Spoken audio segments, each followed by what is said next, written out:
நாராயணீயம் விளக்க உரை 49வது தசகம். பிருந்தாவனம் செல்லல். ஸ்லோகம் 1. கோபர்கள் வேறு இடம் செல்ல நினைத்தல். ஹே குருவாயூரப்பா, இடையர்கள் தங்கள் மகிமையை அறியாதவர்களாகையால் கோகுலத்தில் காரணமின்றி மரம் முறிந்தது முதலியதை துர்நிமித்தம் என நினைத்தார்கள்.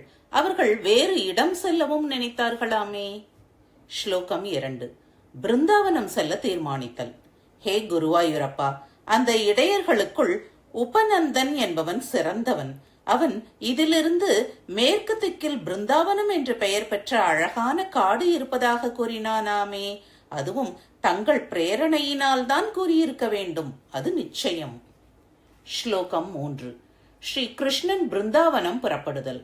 ஹே குருவாயூரப்பா, நந்தன் முதலியவர்கள் அந்த பிருகத்வனம் என்ற இடத்தை வெகு சீக்கிரத்தில் பழைய பசு கொட்டிலாக செய்தார்கள். தங்களை தூக்கிக் கொண்டு தாயாரான யசோதை வண்டியில் ஏறினாள். அதனால் பெருமை வாய்ந்த வண்டியை கோபர்கள் பின்தொடர்ந்து சென்றார்களாமே. ஸ்லோகம் 4. நீண்ட வழியை சிரமமின்றி கடத்தல்.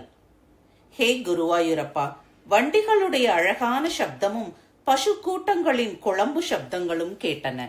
இதற்கிடையில் கோபிகைகளோடு தாங்கள் வேடிக்கையாக பேசும் பேச்சுக்களை கேட்டு மகிழ்ந்தனர். அதனால் நீண்ட வழியை கடந்ததையும் அவர்கள் அறியவில்லையாமே. ஸ்லோகம் 5. கண்ணன் பிருந்தாவனத்தை கண்டு களித்தல். ஹே குருவாயூரப்பா, புஷ்பங்கள் நிறைந்த குந்தம் முதலிய மரங்களால் அழகான வனத்தை கண்டீர்.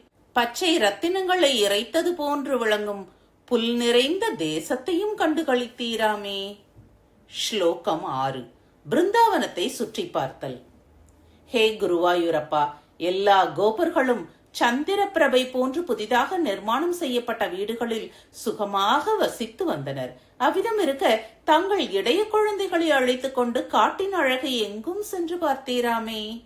ஸ்லோகம் 7. ஸ்ரீ கண்ணன் யமுனையை காண்பது. ஹே குருவாயூரப்பா, அன்னங்களின் சப்தத்தால் சாதுரியமாக பேசுகிறவளும் எப்பொழுதும் புன்னகை பூத்த தாமரை பூவாகிற முகத்தோடும் வளைந்த வழியாய் வரும் சுத்தமான ஜலத்தை உடையவளான கலிந்தனின் பெண்ணான யமுனையை தாங்கள் பார்த்தீராமே. ஸ்லோகம் 8. கோவர்த்தனத்தை காண்பது. ஹே குருவாயூரப்பா, மயில்களின் அழகான சப்தங்கள் நிரம்பியதும் ரத்தினங்களுடைய கிரணங்களால் பலவித வர்ணங்கள் உள்ளதும் சத்தியலோகத்தை தொடும் கொடி முடிகளுடன் கூடியதுமான கோவர்தனம் என்னும் மலையை பார்த்தீராமே. ஸ்லோகம் 9. எங்கும் யமுனையை பார்த்தல். ஹே குருவாயூரப்பா, பிறகு தங்கள் இடைய பையன்களுடன் காட்டில் எங்கு எங்கு செல்கிறீரோ அங்கு அங்கு வளைந்து வளைந்து ஆசை கொண்டவள் போல ஒருவளாக வரும் கலிந்தனின் பெண்ணான யமுனையை பார்த்தீராமே. ஸ்லோகம் 10. அங்கு கன்றுகளை மேய்க்க விரும்புதல். ஹே குருவாயூரப்பா, அவ்விதம் பல பெருமைகள் அடங்கிய பசுக்களுக்கு ஹிதமான அக்காட்டில் கன்றுகளை மேய்க்க ஆசை கொண்டீர். இவ்விதம் கோபகுமாரர்களோடும் பலராமனுடனும் பசுக்களை மேய்த்து வரும் ஹே குருவாயூரப்பா, என்னை வியாதிகளிலிருந்து காக்க வேண்டும். ஸ்ரீ ஹரையே நமக.